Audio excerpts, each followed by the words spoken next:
ಪ್ರೀತಿಯುಳ್ಳ ದೇವರ ಮಕ್ಕಳೇ, ಅಗಮ್ಯ ಸ್ವರೂಪನೂ ಆದ ಯೇಸು ಕ್ರಿಸ್ತನ ಹೆಸರಿನಲ್ಲಿ ನಿಮ್ಮೆಲ್ಲರನ್ನ ವಂದಿಸುತ್ತೇನೆ. ಈ ದಿನದ ದೇವರ ವಾಕ್ಯ ವಿಮೋಚನಾ ಕಾಂಡ 4:10. ಮೋಶೆ ಯೆಹೋವನಿಗೆ, ಸ್ವಾಮಿ, ನಾನು ಮೊದಲಿನಿಂದಲೂ ನೀನು ದಾಸನ ಸಂಗಡ ಮಾತಾಡಿದ ಮೇಲೆಯೂ ವಾಕ್ಚಾತುರ್ಯವಿಲ್ಲದವನು, ನನ್ನ ಮಾತು ನಾಲಿಗೆಯು ಮಂದವಾಗಿದೆ ಎಂದು ಹೇಳಿದನು. ಪ್ರಿಯವಾದವರೇ, ಇಸ್ರಾಯೇಲ್ ಜನರನ್ನು ಐಗುಪ್ತದ ದಾಸತ್ವದಿಂದ ಬಿಡಿಸಿ ಹಾಲು ಜೇನು ಹರಿಯುವಂಥ ಒಳ್ಳೆಯ ಮತ್ತು ವಿಶಾಲವಾದ ದೇಶದಲ್ಲಿ ಸೇರಿಸಲು ದೇವರು ಮೋಶೆಯನ್ನು ಕರೆದನು. ಆದರೆ ಮೋಶೆ ತನ್ನ ಕೊರತೆಗಳನ್ನು ಹೇಳಿಕೊಂಡೇ ಇದ್ದನು. ಅದರಂತೆಯೇ ನಾವು ಕೂಡ ನಮ್ಮ ಕೊರತೆಗಳನ್ನೇ ನೋಡಿ ಭಯಪಡುತ್ತೇವೆ, ಮುನ್ನೋಡಿ ಹೋಗುವುದಿಲ್ಲ. ಆದರೆ ಕರ್ತನು ಮೋಶೆಗೆ, ನೀನು ಹೋಗು, ನಾನು ನಿನ್ನ ಬಾಯಿಗೆ ಬಾಯಾಗಿದ್ದು ನೀನು ಏನು ಮಾತನಾಡಬೇಕೆಂದು ಕಲಿಸಿಕೊಡುತ್ತೇನೆ ಎಂದು ಧೈರ್ಯ ತುಂಬಿದನು.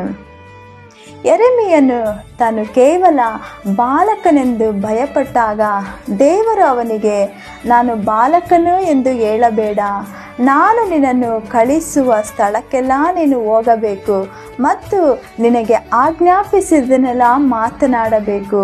ನೀನು ಅವರಿಗೆ ಭಯಪಡಬೇಡ, ನಿನ್ನನ್ನು ರಕ್ಷಿಸಲು ನಾನೇ ನಿನ್ನೊಂದಿಗಿದ್ದೇನೆ ಎಂದು ವಾಗ್ದಾನವನ್ನು ನೀಡಿದನು.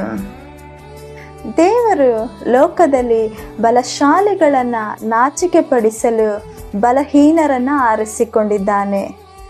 ನಿನ್ನನ್ನು ತನ್ನ ಕೈಗಳಲ್ಲಿ ಹಿಡಿದು ಬಳಸಿಕೊಳ್ಳಲು ಆತನು ನಿರ್ಧರಿಸಿದ್ದಾನೆ. ಆದ ಕಾರಣ ನಾನು ಪ್ರಯೋಜನವಿಲ್ಲದವನು ಎಂದು ಮನಸ್ಸನ್ನು ಕುಂದಿಸಿ ಕೆಳಮಟ್ಟಿಗೆ ನೋಡಬೇಡಿರಿ. ದಣಿದವರಿಗೆ ಆತನು ಶಕ್ತಿಯನ್ನು ನೀಡುತ್ತಾನೆ ಮತ್ತು ಅಶಕ್ತರಿಗೆ ಬಲವನ್ನು ಹೆಚ್ಚಿಸುತ್ತಾನೆ. ಕರ್ತನ ಪಾದದಲ್ಲಿ ಕುಳಿತು ನಾನೇನು ಮಾಡಬೇಕು ಎಂದು ಕೇಳಿರಿ. ಆಗ ಆತನು ನಿಮ್ಮ ಮೇಲೆ ಕಣ್ಣಿಟ್ಟು ನಿಮಗೆ ಆಲೋಚನೆಯನ್ನು ಹೇಳಿ ಸರಿಯಾಗಿ ನಿಮ್ಮನ್ನು ನಡೆಸುತ್ತಾನೆ.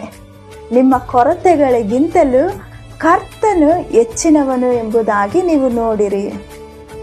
ಆದ ಕಾರಣ ನಿಮ್ಮ ಕೊರತೆಗಳನ್ನು ಮತ್ತು ನಿಮ್ಮ ಅಸಾಧ್ಯತೆಗಳನ್ನು ದೊಡ್ಡದಾಗಿ ನೋಡಬೇಡಿರಿ, ಕರ್ತನನ್ನೇ ನೋಡಿರಿ. ಹಾಗಾಗುವಂತೆ ಕರ್ತನು ತಾನೇ ನಿಮ್ಮನ್ನು ಆಶೀರ್ವದಿಸಲಿ. God bless you.